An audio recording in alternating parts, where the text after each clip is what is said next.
Hey everyone, welcome back to my channel. I am here yet again to react to The Lord of the Rings. This is going to be the behind the scenes and this is the appendices, and I do not see myself leaving Middle Earth anytime soon, so thank you for those of you who are going to continue along with this journey with me. I'm excited to see how all of this masterpiece came about, okay?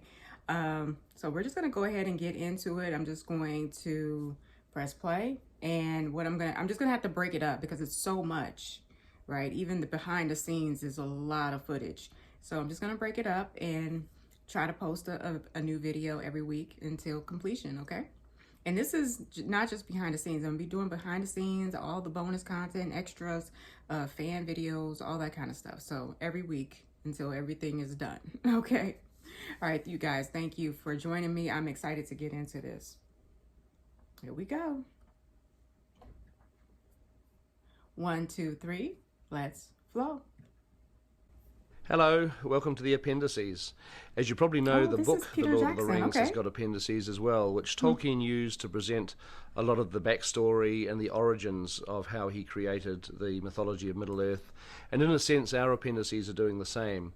On this first disc, you'll be able to see how Tolkien created the story and how we began our process of interpreting his book. The second disc of our appendices covers everything from when the cast got involved through the process of filming, post-production, and ultimately the release of the movie. So I really hope that you enjoy sharing our journey through the making of the Fellowship of the Ring. Yes, I do feel like I'm going to enjoy the journey. Here we go. I've always thought it was remarkable that Tolkien basically spent his entire life creating what he called the secondary world. You know, he created the languages, he created the thousands of years of history. It's so rich and so detailed that nobody today that writes a piece of fiction is ever going to come close. It feels to like he was wealth of information describing something that actually happened in a past life or something, for it to be so detailed. Behind one of the most ambitious film projects in history is the extremely popular book. It's actually a really strange feeling to see video cameras in Middle Earth. Like, that was strange. South after his 4th birthday, when John Ronald was in Birmingham visiting his grandparents. His father, Arthur, died suddenly. Tolkien became half-orphaned in a country he didn't know. The absence of a father would have affected him. In a way, he became the father to his younger brother. He was raised by his mother, who he was very close to. In 1904, Mabel died from complications arising from diabetes. Tolkien was only 12. After that, he was shuffling from one place to another with that life. It's quite a complicated one, quite an eventful one. Yes. And I think in those circumstances, the school really was the refuge. It was the stable element of his life. And I also think it was a particularly good school for the likes of Tolkien. He formed a close bond with 3 school friends, and together they created the tea club of the Barovian Society, known as the TCBS. A small club based on the mutual love of heroic legends and sagas. Look at that. This close friendship and shared interest in ancient languages continued throughout Tolkien's time in Oxford, where he went in 1911 to study English language and literature. But this idyllic period came to an end with the outbreak of war. Tolkien departed for France, serving as a lieutenant in the Battle of the Somme. He had a small group of close friends, and a few years later nearly all of them were dead, all killed in the First World War. Once again he found himself on his own. How could it not have had a marked effect on the way he wrote and the way he thought? And people do say that the major theme of his life is death. During rare moments of quiet, his parents, he jotted down stories, and then he lost all of his friends to the war. Called the Book of Lost Tales. That's where Middle-earth was born. Some of the very earliest writings of Middle-earth that Tolkien created were done in pencil on a notebook while he was in the trenches. In the trenches, love of languages writing would eventually lead to him about creating Middle-earth. his own, and his lifelong pursuit of creating such language engendered the desire to create his own mythology. He felt deeply fascinating that England lacked a mythology. He really mourned the fact that any mythology that England may have had been basically eradicated by the Norman invasion in 1066. There was this vacuum that Tolkien wanted to fill by inventing his own English mythology. You have a story about Tolkien inventing hobbits. There he is, you know, marking his examination papers, which is extremely boring, and he turns over and he finds a blank sheet and he writes on it, "In a hole in the ground there lived a hobbit." And that's the start of the whole thing. And so, the story of this small, nature-loving creature found its way into print. Oh, I forgot that Well, he my father wrote The was Hobbit the first. publisher, and so The Hobbit came along and I wrote my report. It wasn't a great piece of literary criticism, but it was good enough. In those happy days, no second opinion was needed. If I said it was good enough to publish, it was published. With the success of The Hobbit, I heard that. Tolkien was encouraged by Very Stanley interesting. Unwin to write a sequel. So He The thus Hobbit began was a to delve success back first. into the mythology he'd been working on his whole life, and it became The Lord of the Rings. He sat down and began to write the first page And of he Lord of just the kept Rings without going. any planning at all. There was no scheme, no synopsis. I mean, I've been through all those first No drafts, those plan. papers, which all still survive. And it's perfectly clear that he was flying blind. He never intended it to be what it was, and it gradually shaped itself He as he said wrote. flying blind. To be a convincing story, you've got to know what you're talking about in every detail. You've got to know In every what detail. the geology, the geography, the history, which Tolkien had already mapped out years and years This brings tears to before. my eyes. It He was had as to real literally Tolkien create as history. everything. Even though The Lord of the Rings is regarded sort of as, you know, the Tolkien masterpiece, Everything. he only regarded it Even as the being a very language. small piece of the mythology. It was only Languages. just the tip of an iceberg. He knew, and he'd written and put into the box files an awful lot that never was in his lifetime known to anybody. It also gives Lord of the Rings its enormous depth, and that is what somehow makes it transcend a piece of fiction, and it does feel much more authentic. That no author who writes a piece of fiction would spend this amount of time. That's why I feel like it's lifetime not fiction. I feel like it's like a creating the world behind recap of a past life or something. I desired because to do it's this for my so own satisfaction, real. and He I had literally little hope brought that it to other life. people would be interested in this work, especially since it was primarily linguistic. Like it actually happened in history. And was begun in order to provide the necessary background of history for Elvish tongues. It had taken Tolkien 12 years to complete his epic work. By now, he was nearly 60. 12 years. Okay. He was All right. exacting to a degree on how the book was produced. He was extremely stubborn and obstinate, and he wrote it the way he wanted to. You did not go around editing He had to be Tolkien. that way. That would have been the absolute final sin.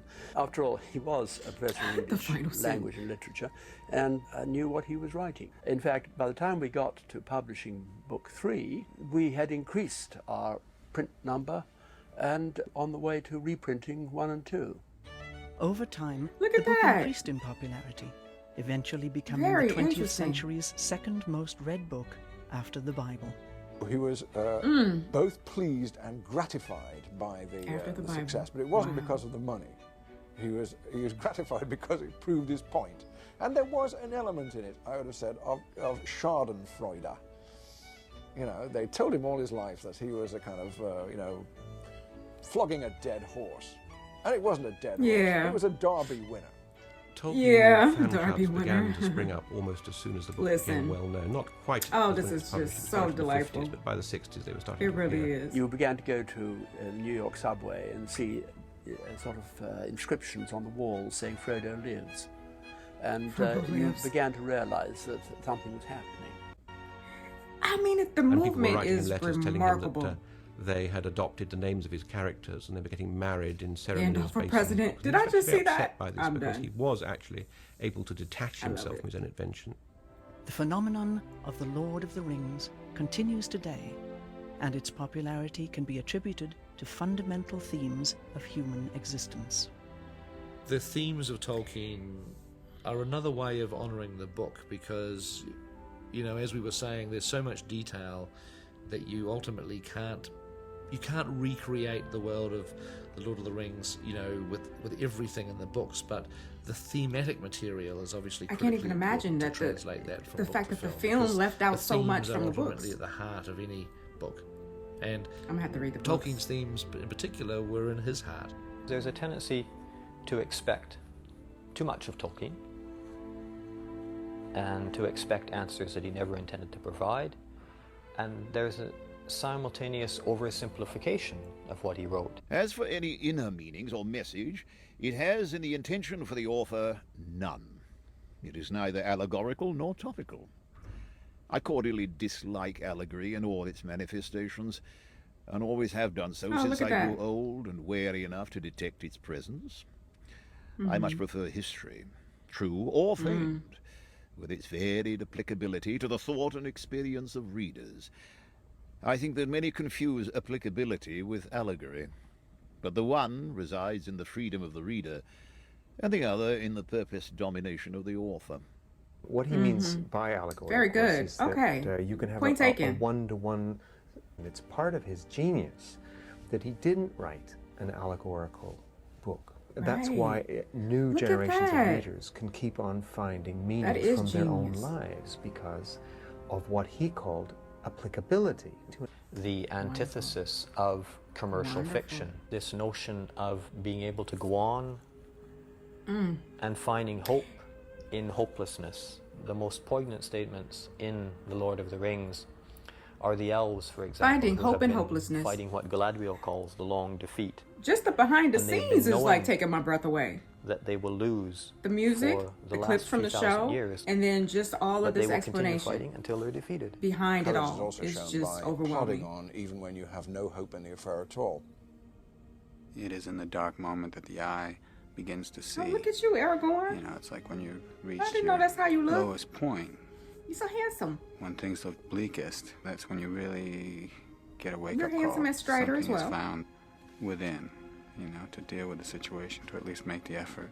The emphasis on courage against overwhelming odds is essentially a Tolkien point of view. Because they were outnumbered at every turn. Even though you know that and it was just courage. You will just lose. Keep going. You can't have courage without fear.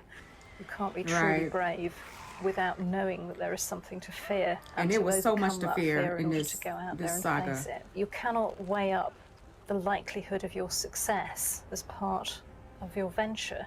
And that is why Frodo makes such a wonderful hero, because he is a halfling, he is a hobbit, he is small.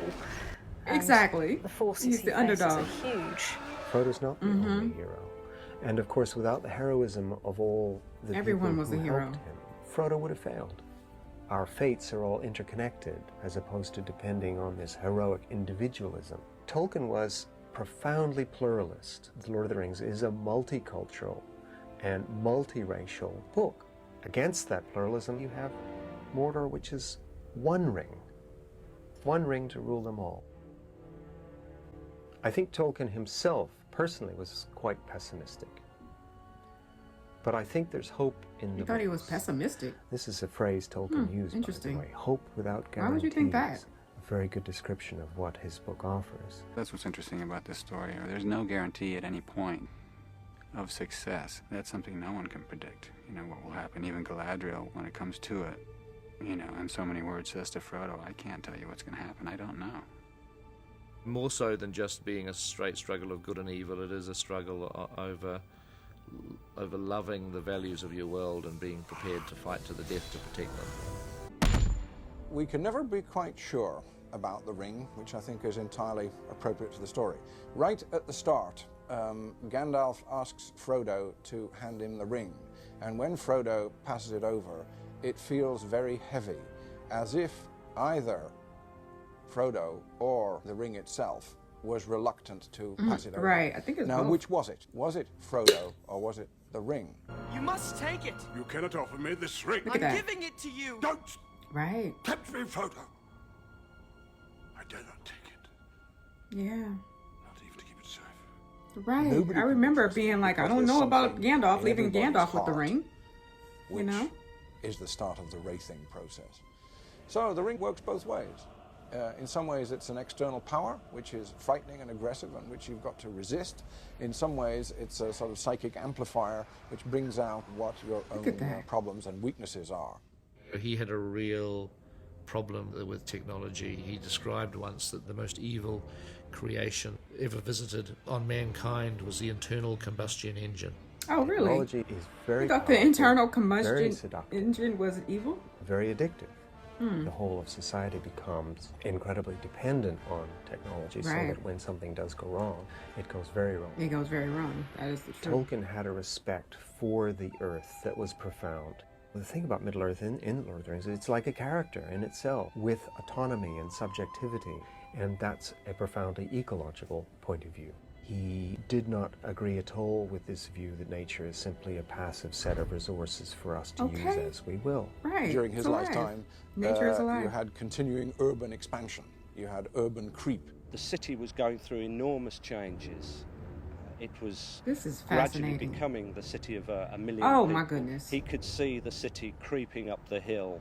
For myself as a reader, what I find in there is a story that is timeless. And this is why it made it so accessible to so many people. We just thought we should take what Tolkien cared about clearly, we should take those and we should put them into the film. This should ultimately be Tolkien's film, it shouldn't be ours. It's humanity's story, you know. I first read The Lord of the Rings when I was 18. I loved the book, thought it would make a great film, assumed that somebody one day would make a live-action film. Read it when he was 18? I'd get to go along and see it. You know, I read the books when I was in sort of 20s, and so it always left quite a vivid memory. I got hold of a copy from my dad when I was about 15, and he said, I'll give you about 6 months to read it, and I think I read it in about 2 months. I've been a Tolkien fan ever since my mother first bought the book for me when I was 12 and said, I think you might like this, have a read of this.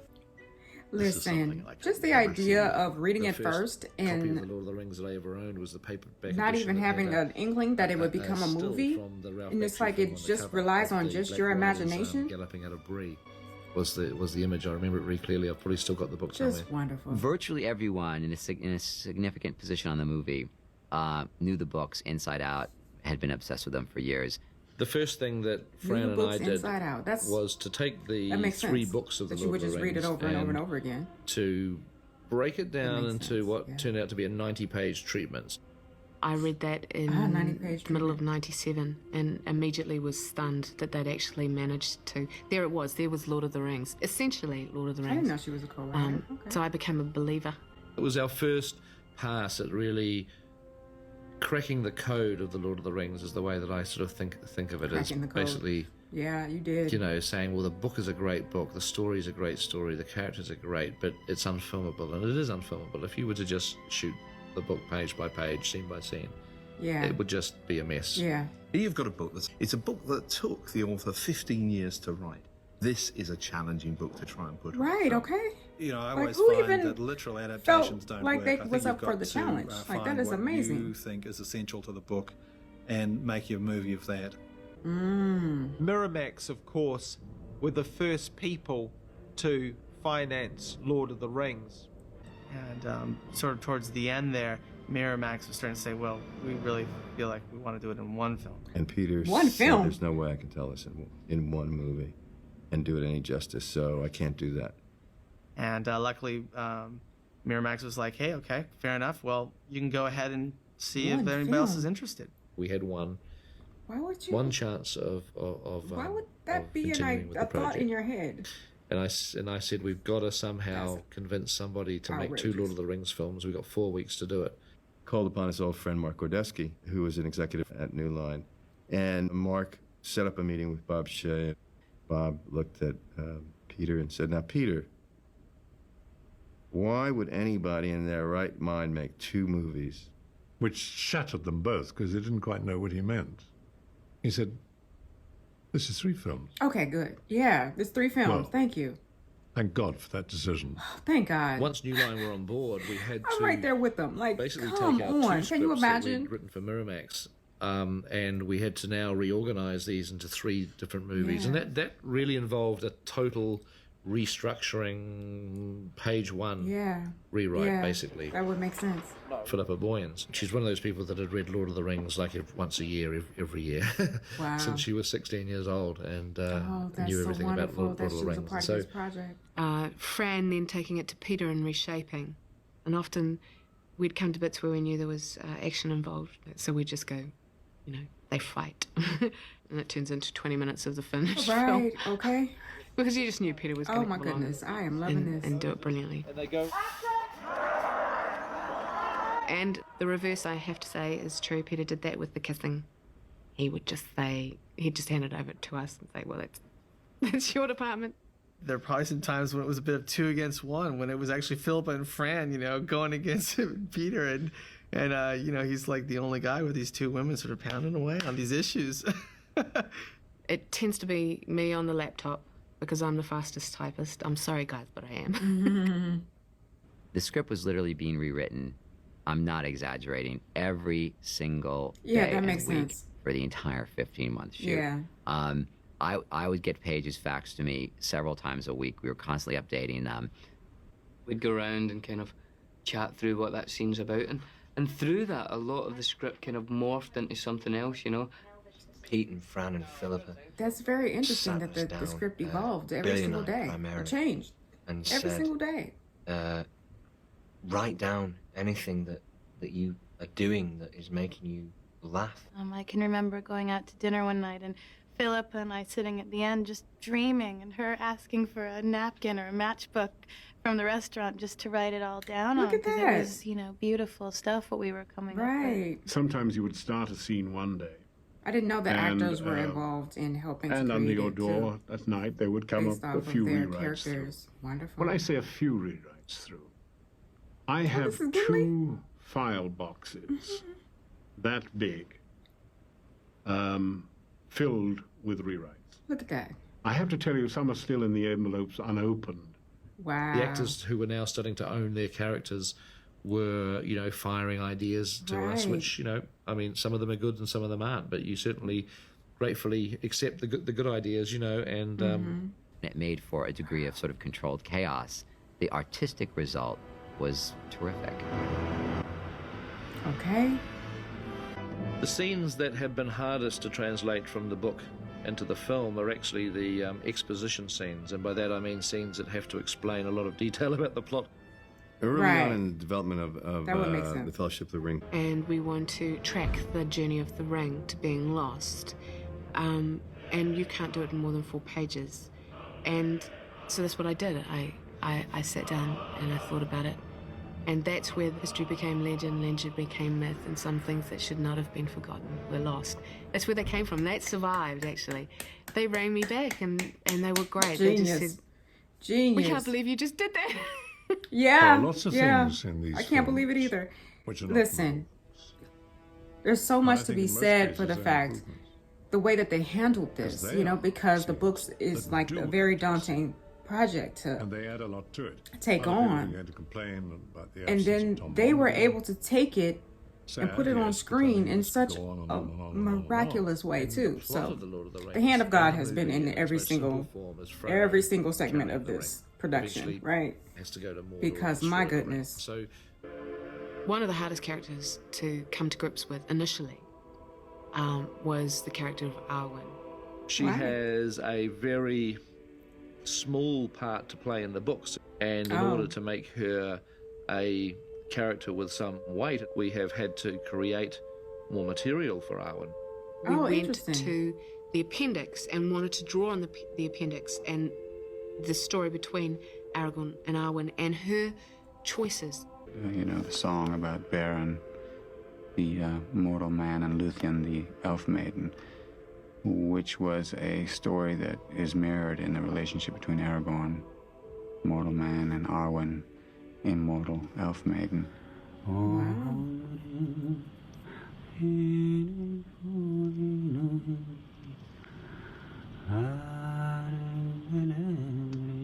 Who is she? This woman you sing of. 'Tis the lay of Luthien, the elf maiden who gave her love to Beren, immortal. So we have gone into that appendix for ideas and material which we can actually incorporate into the plot of the movies. One of the keys to adapting something of such wealth of detail to film is that everything needs to do more than one thing. We were trying to So bring weird to see the Pippin cast life like more, this.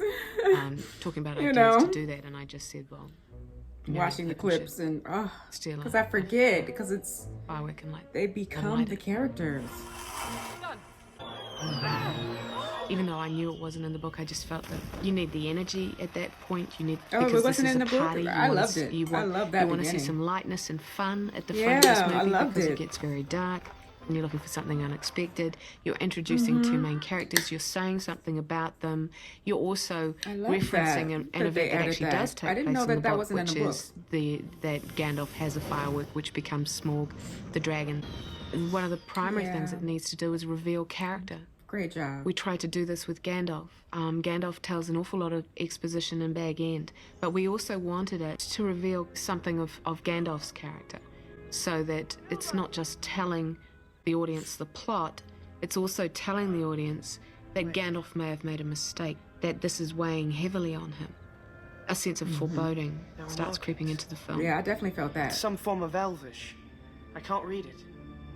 There are a few who can.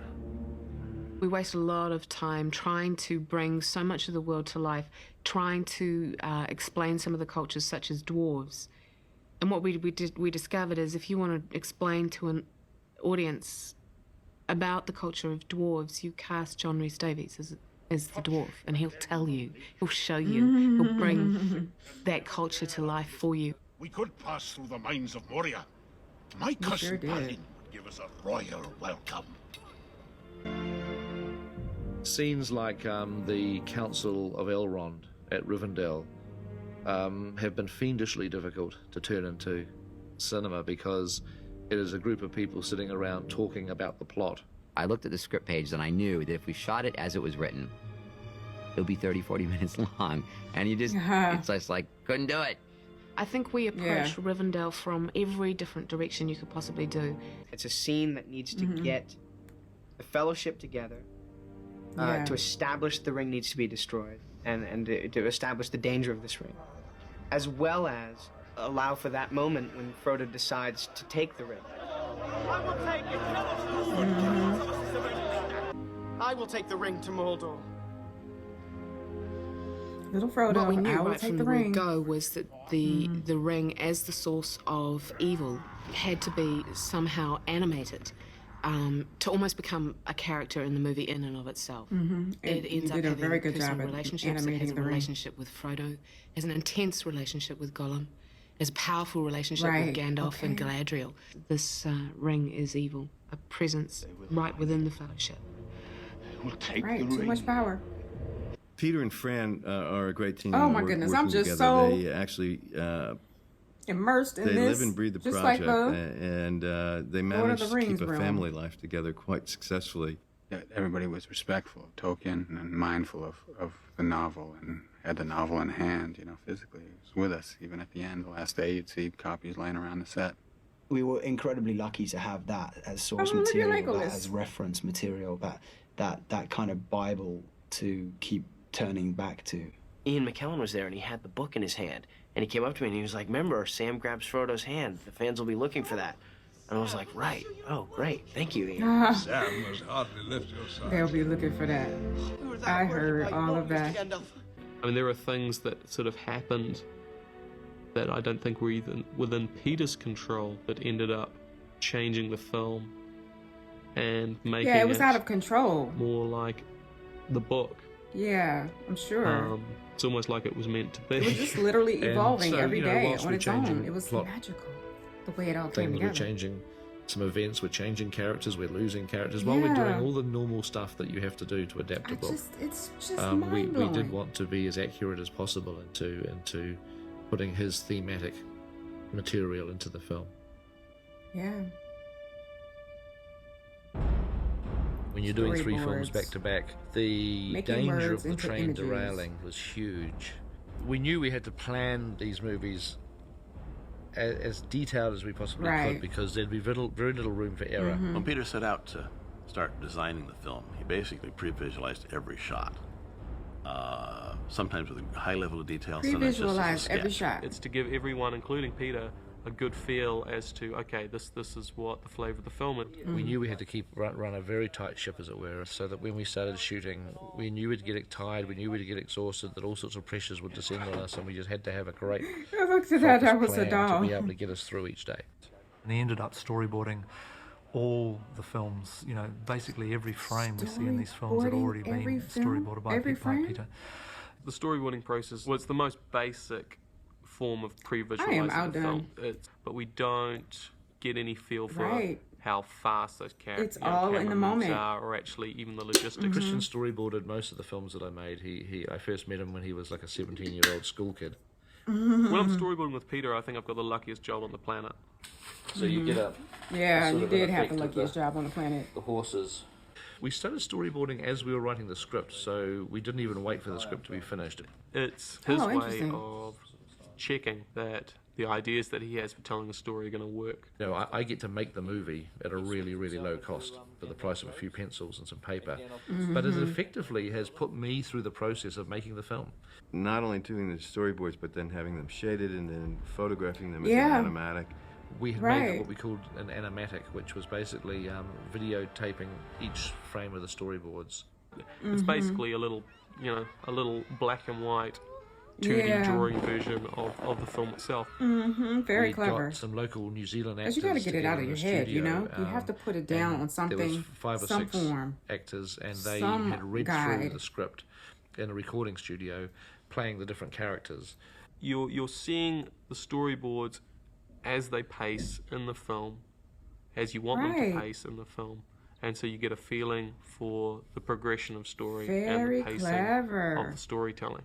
And he screened us this animatic, and it was a trip to read the script and talk about the script and get ready for the process of making the film, and then suddenly see a very rough compilation of those ideas. What was great about that is the script was powerful enough that it actually came across and it resonated in that rough form. And what we did on this movie, which I never done before, resonated with me. I can see why they would have to do that, though, because the project is just so beyond more accurate than they usually are.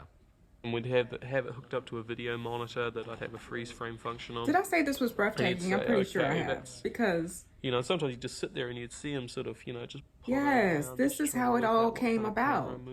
You would need something like this in order to create this world. You have to break it down into smaller parts. Draw from the screen. Christian could actually sit there and go, okay, so you're thinking this frame, okay, and then he could actually draw out. That's why it was so seamless, storyboard, right? That's why we became so immersed, because they practiced beforehand. Was to scale. That that was showing something that had the figure to the background all to scale and made sense and could actually be replicated when you thought about what you were shooting on the set. Yeah, and when we finally walked onto the set in a year's time with the actors and the full set was built, we'd be able to find exactly the same angle on set as we had with the miniature. Look at that. Early on, essentially the first set that was ever constructed was Bagan. I was very worried about Bagan because I knew just how small the set was, and once you get 50 or 60 crew members in there, it's going to become cluttered very quickly and very difficult to work in. Because we were also trying to figure out ways to shoot the scales too, because we had Gandalf had to be tall, and Bilbo and Frodo happened to be small, and we were starting to get our heads into how we were going to shoot all this stuff. It turned out to be a relatively accurate version of what ultimately was in the film. Through me, that ring would wield I'm loving every moment of this. Terrible to imagine. Beyond the storyboarding, we also did like another level of planning, which is sort of like bringing the storyboards to life in a variety of ways. And it's called pre-visualization, is what it's called, previs. Yeah. Pete was able to use previs to help him tell his story. Mm-hmm. He wanted to turn a lot of his 2D storyboards into 3D moving cameras. Yeah. He's a very dynamic filmmaker. Look he likes at that. big sweeping camera moves. Rick McCallum and George Lucas have been incredibly helpful to him and to the rest of us in terms of just offering up advice with some of these new approaches that they were doing. So Peter really grabbed a hold of this idea and said, hey guys, this is something we should be doing. The shots that we're working on are effects shots and anything that Peter can't really get his head around, that he wants to take a look at it in the 3D environment, and that's what previs is for, to help Peter create his vision. I find that scenes that were born in previs are often the more imaginative scenes, because you feel brave when you're just devising these crazy shots with little computers and stuff, but ultimately those crazy shots play an important part in defining the style of the film. that's where I feel like I've been able to learn from him, because it's the stuff that I was sure wouldn't work that he makes work. And one of the things that I said to myself when I came down here was, you just know, magical. He does a lot of things that shouldn't work but do, and that's the fun of it, is hearing something that sounds just impossible at the beginning, and then pre-visualization, seeing how he puzzles it out. Of course.